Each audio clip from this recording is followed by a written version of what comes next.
આ તહેવારના દિવસોમાં રોજ એ જ ઉપવાસનું ખાવાનું ખાઈને બોર થઈ ગયા છો? તો આજે અમે લાવ્યા છીએ એવી ખાસ ફરાળી રેસીપી જે તમારા ઉપવાસના દિવસોને સ્વાદિષ્ટ અને યાદગાર બનાવી દેશે. સાબુદાના વડા તો બધા જ બનાવે છે, પણ આજે અમે લાવ્યા છે એકદમ નવી સ્ટાઇલના ફરાળી વડા, જેમાં છે રોસ્ટેડ સિંગદાણા પાવડર, થોડા શાકભાજી અને ખાસ મસાલા. સ્વાદ એવો કે તમે કહેશો આવું તો પહેલે ક્યારેય ખાધું નથી. ગામ માટીપુરાથી તથા ખેતરનગરના તથા બીજા આસપાસના ગામ પરગામી કીડી સમાજ તથા મંકોડી સમાજ, આપ સૌને અમારું ભાવભીનું આમંત્રણ છે.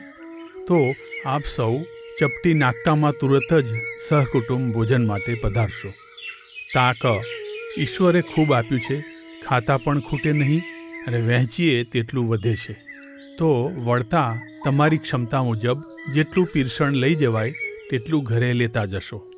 લિખિતન આપનો સદાય વહેંચતો હાથ તથા મમતાભરી મુઠ્ઠી અને વાલશોઈ દીકરી ચપટીના રામ રામ. સિંગદાણાને શેકી લઈએ.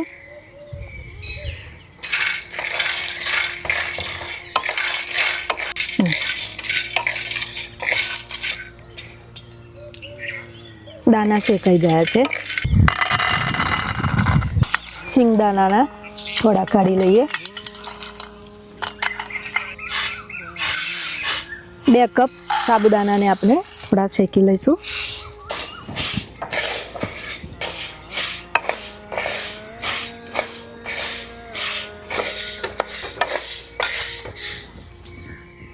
સાબુદાણા શેકાઈ ગયા છે, એને થોડા ઠંડા કરી લઈએ. આપણે બટાકાને ધોઈને બાફવા મૂકી દઈએ.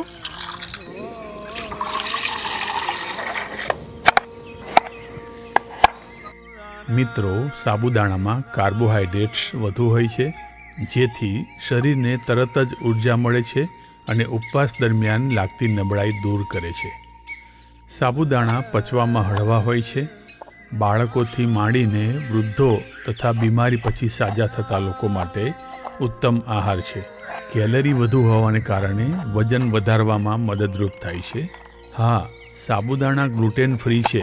સાબુદાણામાં થોડા પ્રમાણમાં કેલ્શિયમ, આયર્ન અને પોટેશિયમ હોય છે, જે હાડકાને મજબૂત કરે છે અને બ્લડ સર્ક્યુલેશન વધારે છે.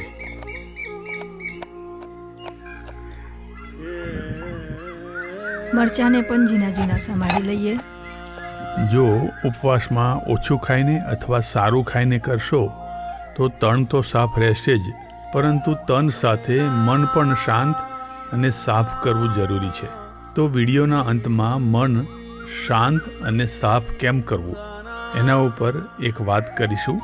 તો વિડીયો અંત સુધી જોશો અને કોમેન્ટમાં આ રેસીપી ઘરે ટ્રાય કરીને કહેજો કે કેવી બની. નેક્સ્ટ વિડીયોના અંતમાં 3 કોમેન્ટ્સ નામ સાથે કહીશું. સાબુદાણા ઠંડા થઈ ગયા છે. મિક્સરમાં કરકરા પીસી લઈશું. શેકેલા સિંગદાણાને પણ પીસી લઈએ.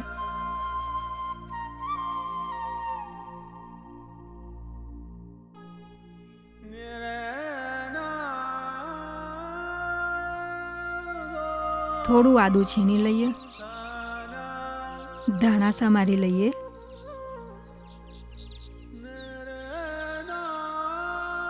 બાફેલા બટાકાને મેશ કરી લઈશું.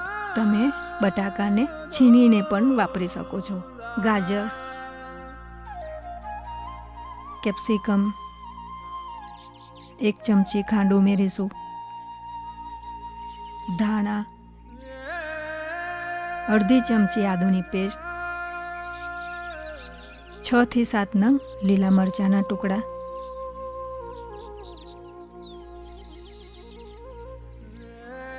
એક ચમચી મરી પાવડર,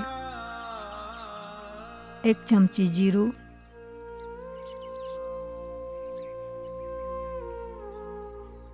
સ્વાદ મુજબ સિંધવ મીઠું ઉમેરીશું.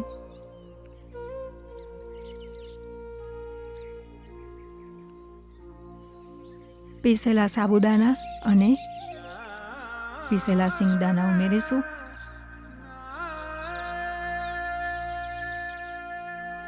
હલાવીને બધું મિક્સ કરી લઈએ. તમે આમાં લીંબુ રસ પણ ઉમેરી શકો છો. મિત્રો, ઉપવાસ એટલે ત્યાગ કરવો. અન્ન એટલે કે ભોજનનો ત્યાગ કરવો. લોભ, મોહ, કામ, ક્રોધ, અહંકાર, અભિમાન, ભય, તણાવ, ચિંતા, અધીરાઈ, ઈર્ષ્યા વગેરે જેવા દુર્ગુણોનો ત્યાગ કરવો. અને આ જમાનામાં અડધા દિવસ માટે મોબાઈલને સ્વિચ ઓફ કરો એ તો સૌથી સારો ઉપવાસ કહેવાય. તમને ગમતા આકારના ગોળા બનાવી લેવા.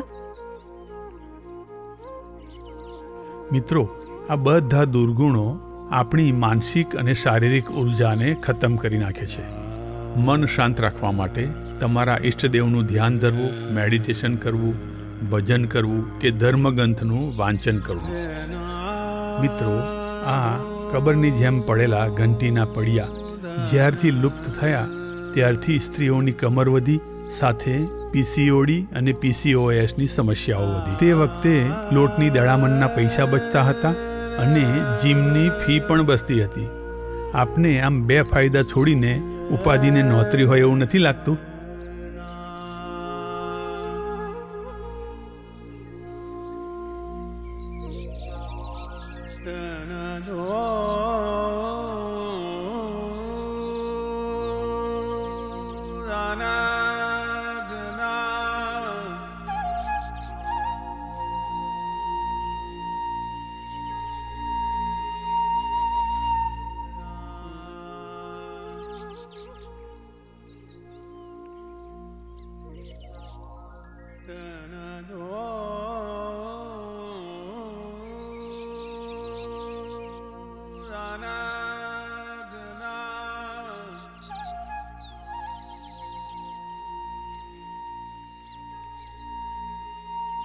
સ્ટીમરમાં 10 મિનિટ સુધી બફાવા દઈશું.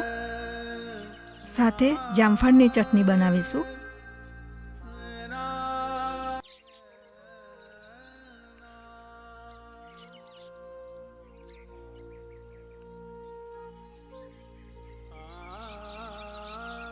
મિક્સરમાં જામફળના ટુકડા, લીલા ધાણા,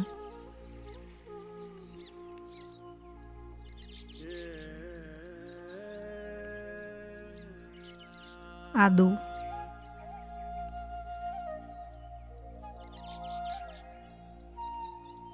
જીરું,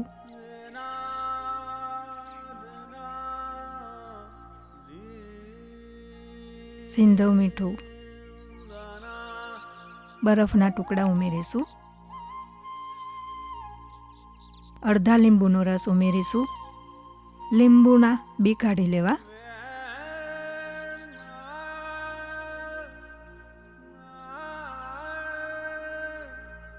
લીલા મરચાં ઉમેરીશું અને પીસી લઈશું. મિત્રો, હવે પછી હું જે વાત કહેવા માગું છું એ તમારે માની લેવી નહીં પણ જાણી લેવી જરૂર. તે એ છે કે આપના ઓથેન્ટિક શાસ્ત્રો જેવા કે ભગવદ્ ગીતા, વેદો, પુરાણો વગેરેમાં ક્યાંય સાબુદાણા ખાઈને ઉપવાસ કરવાની વાત કહેવામાં આવી નથી. પરંતુ ઉપવાસમાં કેરી, કેળા અને ચીકુ જેવા ગળ્યા ફળો છોડીને ઓછા ગળ્યા ફળો અને કંદમૂળોનો આહાર અથવા એક ટંક નિરાહાર એટલે કે ફક્ત પાણી પીને જ ઉપવાસ કરવાનું કહેવામાં આવ્યું છે. રોલ બફાઈ ગયા છે, એને ઠંડા થવા દઈશું. મિત્રો, આને તમે આવા જ ચટણી સાથે સર્વ કરી શકો છો. આપણે થોડો વઘાર કરીએ છીએ. કઢાઈમાં 1 ચમચી જેટલું તેલ ઉમેરીશું. અડધી ચમચી જીરું ઉમેરીશું.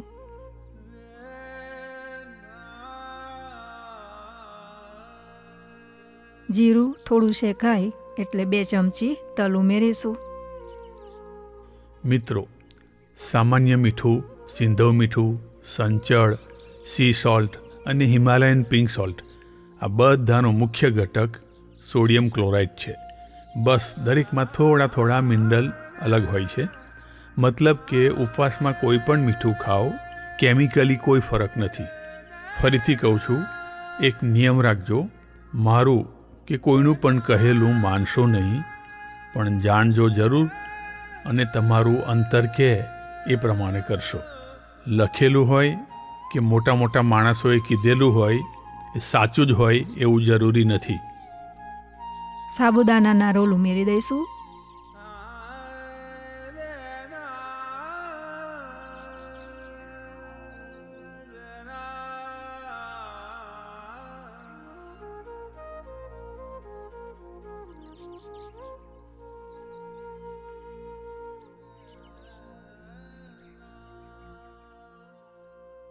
હલાવીને ગેસ બંધ કરી દેવો. આ ચટણી ગોટા, ખમણ, થેપલા કે ઢેબરા સાથે પણ ખાઈ શકાય છે. મિત્રો, આપની ચેનલના કેટલાક વ્યુઅર્સ જે સારી કોમેન્ટ લખે છે એમાંથી 3 કોમેન્ટ આજે વાંચી બતાવું છું. Jaymini Patel, very interesting and healthy recipe.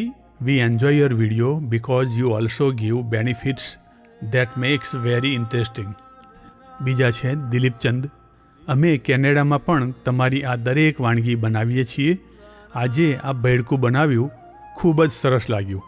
અમે નક્કી કર્યું છે કે વીકમાં એટલીસ્ટ એકવાર ભેળકું જરૂર બનાવવું. ખૂબ ખૂબ આભાર દિલીપભાઈ. ત્રીજા છે કિશોર શાહ, એમને સરસ ઇન્ફોર્મેશન આપી છે. ભેળકું એ 100 વર્ષથી વધારે જૂની રેસીપી છે. આજથી 50 વર્ષ પહેલાં આજના જેટલી હેલ્થ કોન્શિયસ વાનગીઓ ન હતી. ત્યારે બીમારીમાં હળવા ખોરાક માટે અમારા માતૃશ્રી અને નાની ભેળકું બનાવતા. ત્યારે મિક્સર પણ ન હતું. સાંબેલાથી છડીને બનાવતા અને સગડી પર ધીમી આંચે બનાવતા. બીજા કેટલાક મિત્રો જે દરેક વિડીયોમાં અચૂક કોમેન્ટ લખે છે એ છે Shailendrasinh, the mint life, Harendra Vasava, Jyotsna Vyas, Sandeep Patel, Chhaya Gela વગેરે મિત્રોનો પણ ખૂબ ખૂબ આભાર. મિત્રો, ગયા શનિવારનો વિડીયો આપે ન જોયો હોય તો તે વિડીયોમાં આપણે એક ટાસ્ક નક્કી કર્યું હતું 31 ડિસેમ્બર સુધીમાં 1 લાખ સબસ્ક્રાઈબર પૂરા કરવાનું. તો એ સમયે 68,933 સબસ્ક્રાઈબર હતા અને આજ સુધીમાં બીજા 150 જેટલા સબસ્ક્રાઈબર વધ્યા છે. એ બદલ આપ સૌનો દિલથી આભાર માનીએ છીએ. આપે અહીં સુધી વિડીયો જોયો છે, મતલબ તમને ગમ્યો છે, અમે એવી આશા રાખીએ છીએ. અમે આવા સુંદર વિડીયો બનાવતા રહીશું. આપ સૌ એટલીસ્ટ મિત્રો સાથે શેર કરજો અને સબસ્ક્રાઈબ કરજો, કારણ કે આપના 70% વ્યુઅર્સે ચેનલ સબસ્ક્રાઈબ નથી કરી. અમે વિડીયો બનાવવા માટે કેટલી કઠિન તપશ્ચર્યા કરીએ છીએ એ બતાવતા નથી. તો જો આપને વિડીયો ગમ્યો હોય તો સબસ્ક્રાઈબ કરવાની તસ્દી જરૂરથી લેજો. આવતા વિડીયોમાં આપને ફરીથી કોઈ આવો વિચાર લઈને ફરી મળીશું. જય ભારત, વંદે માતરમ.